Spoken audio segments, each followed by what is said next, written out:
سچی بات یہ ہے کہ جب ہمیں بیان کرنا ہوتا ہے، آج میں سوچ رہا تھا کہ نبی پاک کی سیرت پر کچھ بات کروں گا، پیارے آقا کے کسی وصف پر بات کرتے ہیں تاکہ برکتیں ملے، تاکہ اس سے کچھ سیکھیں۔ تو بیان کرتے وقت یہ بار بار خیال آتا تھا کہ کیا نبی پاک کے بچپن پر بات کروں، آقا کی ولادت سے پہلے کے واقعات بیان کروں، یا پیارے آقا علیہ السلام کی ولادت کے وقت کے کمالات کی بات کی جائے، بچپن کی بات کریں، مکی زندگی کی بات کریں، یا ہجرت مدینہ کی بات کریں، یا مدینے جا کر نبی پاک کی زندگی کے جو واقعات بیان ہیں وہ کریں، معراج کی بات کریں یا شق صدر کی بات کریں۔ کتنے واقعات ہیں میرے آقا کی زندگی میں، نبی پاک کے حسن و جمال کی بات کریں کہ پیارے آقا کے حسن اخلاق کی بات کریں، نبی پاک کی شرم و حیا کی بات کریں یا پیارے آقا کی جود و سخاوت کی بات کریں، عقل حیران ہو جاتی ہے کہ سرور کائنات کے بارے میں کیا کیا باتیں کی جائیں۔ مگر آج میں نے ایک ایسا ٹاپک منتخب کرنے کی کوشش کی ہے، ایک ایسا موضوع نبی پاک کی سیرت سے تلاش کرنے کی کوشش کی ہے کہ جو میری اور آپ کی زندگی میں روز پیش آتا ہے، اور شاید اس پر اگر ہم عمل کرنے والے بن جائیں تو بہت سارے پرابلم ہمارے حل ہو سکتے ہیں، کیونکہ ہم میں سے بہت سارے وہ ہیں جو اس کام میں دن رات مبتلا ہیں۔ اگر ٹھیک کر لیں تو کمال ہو جائے گا، اور ٹھیک نہ ہو تو بربادی ہو سکتی ہے۔ وہ کیا ہے؟ وہ ہے گفتگو، وہ ہے بات چیت۔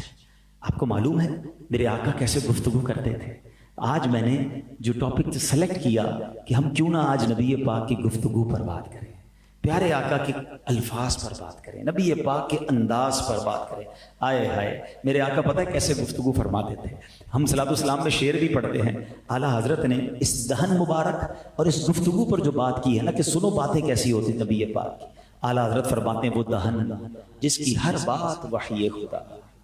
میرے آقا جو فرماتے ہیں وہ اللہ کی عطا سے ہوتی ہے، وحی خدا ہوتی ہے۔ وہ دہن جس کی ہر بات وحی خدا، چشمہ علم و حکمت پہ لاکھوں سلام، جس کے پانی سے شاداب جانو جناں، اس دہن کی تراوت پہ لاکھوں سلام، جس سے خاری کنویں شیرہ جاں بنے، اس زلال حلاوت پہ لاکھوں سلام۔ وہ زبان جس کو سب کن کی کنجی کہیں، اس کی نافذ حکومت پہ لاکھوں سلام، اس کی پیاری فصاحت پہ بے حد درود۔ آئے ہائے نبی پاک کی گفتگو کی فصاحت، اس کی پیاری فصاحت پہ بے حد درود، اس کی دلکش بلاغت پہ لاکھوں سلام، اس کی باتوں کی لذت پہ لاکھوں درود، اس کے خطبے کی ہیبت پہ لاکھوں سلام۔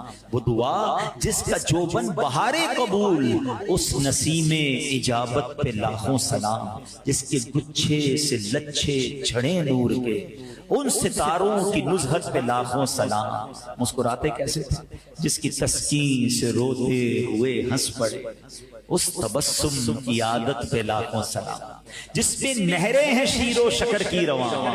میرے آقا کا گلا کیسا تھا، باتیں کیسی تھی؟ کہتے ہیں بڑی میٹھی بول، کوئی کچھ کسی کے بارے میں ہم کہتے ہیں کہ بہت میٹھا بولتا ہے۔ آؤ اعلیٰ حضرت کیا کہتے ہیں میرے آقا کیسے گفتگو فرماتے؟ جس پہ نہریں ہیں شیر و شکر کی رواں، اس گلے کی نظارت پہ لاکھوں سلام۔ ایسی باتیں ہوا کرتی میرے آقا علیہ السلام کی۔ آئیے کچھ حدیثیں سنتے ہیں۔ نبی پاک علیہ السلام کے بارے میں آتا ہے کہ پیارے آقا علیہ السلام، حضرت ابو دردہ کہتے ہیں کہ میں نے نبی پاک کو دیکھا کہ آپ محو گفتگو تھے، اور آپ علیہ السلام گفتگو کرتے ہوئے مسکرا رہے تھے۔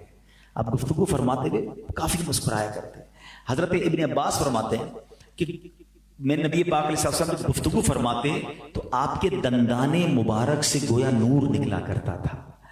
سبحان اللہ۔ تو مسکرا کر گفتگو کرنا یہ بڑا سنت ہے۔ ایک بار حضرت ابو دردہ کی جو زوجہ ہیں ام دردہ رضی اللہ تعالیٰ کہتے حضور میں دیکھتی ہوں کہ آپ جب بھی مجھ سے بات کرتے ہیں بہت مسکراتے ہیں۔ اب یہ بڑی عجیب بات ہے کہ بیوی شوہر سے کہے کہ آپ مجھ سے بات کرتے ہوئے بہت مسکراتے ہیں۔ آج کل تو ایسی خوش نصیب بیوی کم ہی ہوگی، شوہر سارے شہر میں مسکراتا پھرتا ہے مگر بیوی کے سامنے نہیں مسکراتا۔ حالانکہ ہمارے حسن اخلاق اور ہمارے اچھے کردار کا زیادہ حقدار ہماری فیملی کے لوگ، مگر وہ بیوی کہہ رہی ہے، وہ زوجہ کہہ رہی ہے کہ حضور آپ جب مجھ سے بات کرتے ہیں مسکراتے ہیں، اس کی کیا وجہ ہے؟ ابو دردہ کہتے ہیں بات یہ ہے کہ میں نے جب بھی نبی پاک کو دیکھا ہے نا صلی اللہ تعالیٰ علیہ وسلم، آقا نے جب بھی مجھ سے گفتگو فرمائی یا میری طرف توجہ فرمائی، نبی پاک مسکرایا کرتے تھے۔ میرے آقا اتنا مسکراتے تھے۔ پہلا سبق بیان بھی کرتا جاؤں گا، گفتگو کی بات بھی ہوتی جائے گی، مگر امپلیمنٹیشن بھی تو کرنا ہے نا، کچھ تو سیکھنا ہے نا۔ تو مسکرانے کی عادت ڈالیں. یہ وہ خزانہ ہے یقین کریں جس میں خرچہ نہیں ہوتا مگر سامنے والے کے چہرے پہ بھی مسکراہٹ آ جاتی ہے, اس کے دل میں آپ کے لیے جگہ بن جاتی ہے. مسکراہٹ چابی ہے, یاد رکھیے گا, دل میں داخل ہونے کی. اچھا آپ مسکرائیں, آپ کو مسکراتے لوگ, آپ کے سامنے بھی لوگ مسکرائیں گے. اچھا ایک عجیب معاملہ یہ ہے کہ کچھ لوگ بالکل نہیں مسکراتے. نہ کریں ایسا. آپ اگر ہر دل عزیز بننا چاہتے ہیں, آپ دیکھیں اب تو دنیا میں کسٹمر سروس کے لوگوں کو باقاعدہ ٹریننگ دی جاتی ہے کہ آپ نے اسمائلی فیس رکھنا ہے, جو مسکرا نہیں سکتا اس کو جاب نہیں ملتی. ٹھیک ہے نا. اب ہم اس لیے مسکرائیں کہ میری جاب پکی ہو جائے, میں اس لیے مسکراؤں کہ میرا گاہک سامان لے جائے, کیوں نہ سنت کی نیت سے مسکراؤں. یہ فائدے تو ملتے رہیں گے کہ جاب بھی اچھی ہو جائے گی, کاروبار بھی اچھا ہو جائے گا, مگر سبحان اللہ ہر بار مسکرانے پر سنت کا ثواب بھی ملتا رہے. مسکرانا بھی صدقہ ہے, حدیث پاک میں آتا ہے. ہائے ہائے, مسکراتے جاؤ ثواب کمائے جاؤ, لیکن نیت کیا ہو کہ میں سنت کی نیت سے مسکرا رہا ہوں. اتنا بعض اوقات تو لوگ جو ہے وہ منہ سجائے رکھتے ہیں, وہ کہتے ہیں نا پتہ نہیں کتنے دن ہو گئے مسکرائے ہوئے. تو ایسا نہ کریں. اچھا آپ کو مسکراتا چہرہ اچھا لگتا ہے نا, آپ مسکرائیے, آپ بھی اچھے لگیں گے. اچھا کچھ لوگ ہوتے ہیں جو کہتے ہیں یار پتہ نہیں سارے لوگ ایک دوسرے سے باتیں کرتے ہیں, مجھ سے کوئی باتیں نہیں کرتا.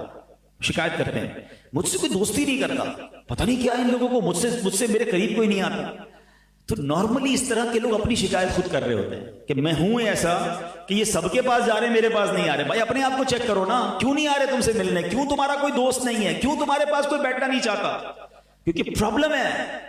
پرابلم یہ ہے کہ مسکرانا تو دور کی بات, دیکھیں فرق ہے. کچھ لوگ وہ ہوتے ہیں جس کے اندر خوشبو آتی ہے, مسکراہٹ, حسن اخلاق, مزہ آتا ہے بیٹھ. اور کچھ وہ ہوتے ہیں جن کے اندر کانٹے لگے ہوئے ہوتے ہیں, جب جاؤ کوئی کانٹا چبو دیتے ہیں. کون بیٹھے گا بھائی, ہر وقت طنز. ان سے ہاتھ ملاؤ نا, خیر تو ہے کپڑے صاف نہیں پہنے. ارے میں ہاتھ ملانا ہے, تو نے میرے کپڑوں کی انسپیکشن کر دی, لگتا ہے بڑے بیمار ہو گئے, کھانا وانا نہیں کھاتے کیا. بندہ کہا یار میں ڈاکٹر کے پاس تو نہیں ہے, میں تو آپ سے ہاتھ ملانے. یعنی always they have some complaints. ایسے لوگوں کے پاس بیٹھنا کوئی پسند نہیں کرتا. اس پہ کئی لوگ تو وہ ہوتے کسی کے گھر جائیں نا, ہم اچھا خاصا کسی کو گھر پہ بلائیں کہ حضرت آئیے گھر پہ دعوت, اب اس کو عزت دی ہے, دعوت دی ہے, بھائی آ جاؤ. اب گھر آئے, یار پچھلی بار بھی آیا تھا تو یہی کلر بھی چینج کروایا, پرانے ہو گئے تمہارے صوفے ہیں, اتنے کنجوس ہو, صوفے تبدیل نہیں کرتے. کھانا آیا تو میں یہ کھانا نہیں کھاتا, میں تو چاول نہیں کھاتا, میں روٹی نہیں کھاتا. کوئی نہ کوئی پرابلم ہی ہے ان کو. وہ جب جائے گا تو میزبان کے آگے آئندہ اس کو نہیں بلانا بھائی. تو آپ نے خود اپنے لیے دروازے بند کیے ہیں.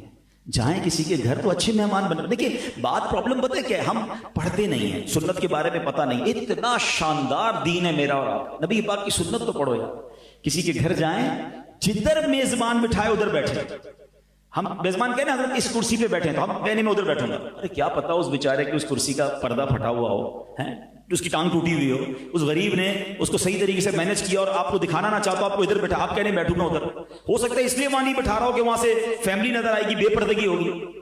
شریعت دیکھیں کتنی خوبصورت, جدھر بٹھائے ادھر بیٹھ جائے. کھانا پیش کرے, پسند آ جائے تو کھا لیں, نہیں آ جائے تو ہاتھ روک لیں, شکوہ نہ کرے. لیکن ادھر تو ڈیمانڈ ہی ختم نہیں ہوتی. ابھی بیٹھے نہیں ہے تو بھائی میرے لیے وہ والی کولڈ ڈرنک لانا, کیا پتا اس میزبان نے کولڈ ڈرنک کا انتظام ہی نہ رکھا ہو, تو ٹیشو پیپر لے آؤ ذرا. بھائی ہر گھر میں نہیں ہوتا ٹیشو پیپر. اب مانگنے کی عادت, ایکچولی جو اخلاق ہے نا, جو ہمیں شریعت سکھاتی ہے کہ آپ ایک اچھے مہمان بن کر جائیں, بوجھ بن کر نہ جائیں. ابھی آگے ایک حدیث بھی سناؤں گا کہ ہماری طبیعتوں میں کیا تبدیلی بہت ضروری ہے. بہرحال میں کنٹینیو کرتا ہوں. مسکرانا, آپ بلیو کریں آپ فیملی میں زبردست ہو جائیں گے, آپ دوستوں میں ہر دل عزیز ہو جائیں گے, آپ کا کاروبار اچھا ہونا شروع ہو جائے گا, لوگ آپ سے ملنا پسند کریں گے اگر آپ کے چہرے پر اسمائل ہے, آپ حشاش بشاش ہو کر لوگوں سے ملیں.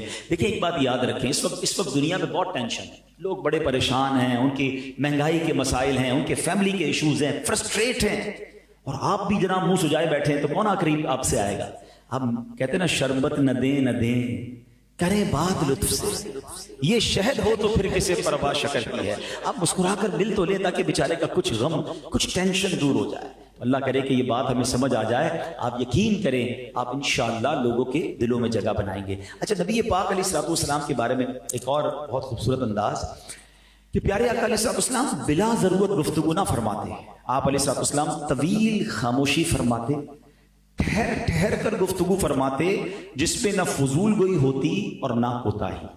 اب یہ بھی بڑی کمال کی, ایک تو بہت بولنے کی عادت, یہ انسان کے وقار کو ختم کر دیتی ہے. بعض لوگ اتنا بولتے ہیں کہ بندہ کہتا ہے یار اس کے اندر میوٹ کا بٹن کدھر ہے, یہ خاموش کب ہوگا. ایسا کر کے ہم اپنا وقار خود ختم کر دیتے ہیں. مطلب ہمیں دیکھ کے لوگ گھڑی دیکھیں, اچھا حضرت میں چلتا ہوں, نہیں رکو رکو, اور بتانا ہے اور بتانا ہے. ارے وہ نہیں سننا چاہتا, آپ اور بتانا چاہ رہے ہیں, آپ کی ویلیو کم ہو رہی ہے. ایک جملہ بہت خوبصورت ہے, اللہ کرے آپ مجھے چاہیں تو یاد کر لیں. اتنا مت بولو کہ لوگ چپ ہونے کا انتظار کریں, اتنا اچھا بول کر چپ ہو جاؤ کہ لوگ مزید سننے کا انتظار کریں.